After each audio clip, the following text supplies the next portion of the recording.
জয় মা মনসা। আজকে মা মনসার পুজো আর আমাদের বাড়িতে মা মনসার মূর্তি স্থাপন করা ছিল। তো কিভাবে আমি আজকে পুজো দিলাম খুব ছোট করে তার কিছু ভিডিও তোমাদের সামনে তুলে ধরলাম। পুজোটা হয়ে গেছিলো আমাদের জ্যৈষ্ঠ মাসে ফলহারিণী অমাবস্যার দিন। মা কালী, মা কৃষ্ণকালী আর মা মনসার একদিনই পুজো করেছিলাম। আজ এর জন্য শুধু মায়ের কাছে ভোগ দেওয়া হলো আর একটু বন্দনাটা পড়েছিলাম বসে। তো শাশুড়ি মায়ের কাছ থেকে আমার এই মনসা পুজোটা শেখা। মা বন্দনা করতো, তো সেখান থেকে আমার শেখা। তো চলো তোমরাও শোনো, আজ অনেক দিন পর মানে 2-1 বছর পর বন্দনাটা পড়া হলো। তো শুনতে থাকো আর দেখতে থাকো আজকে আমাদের বাড়ির পুজো।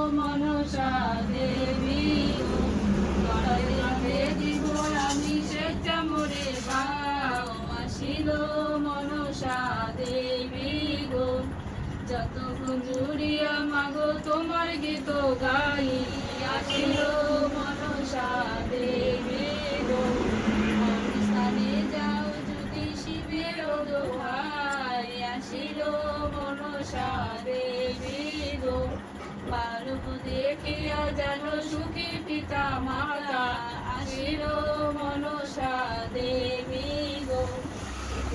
মতে প্রসন্ন হইয়া শুনো আমার কথা, আসিল মনসা দেবী গো।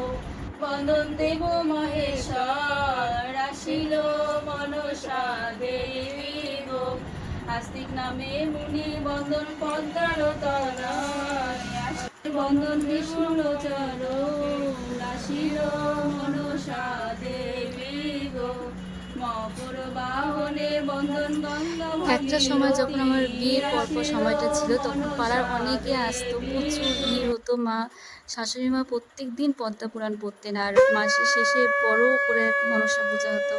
সময়ের সাথে সাথে জীবনে অনেক কিছু মোড় পাল্টিয়েছে। বাবা নেই, মানে শ্বশুরমশাই নেই, স্বামীটা অনেক দিন ধরে অসুস্থ, আমার কর্তা। তো আগের মতো এখন সেভাবে পুজো হয় না, কিন্তু পুজো হয়। মা যে বাঁচিয়ে রেখেছে, আমরা সবাই যে একসাথে আছি, এটাই আমাদের জন্য অনেক পাওনা। মা মনসার রাত্রে জীবনে প্রার্থনা করি মা যেন সবার মঙ্গল করে। জয় মা মনসা। সবাই খুব ভালো থাকবেন।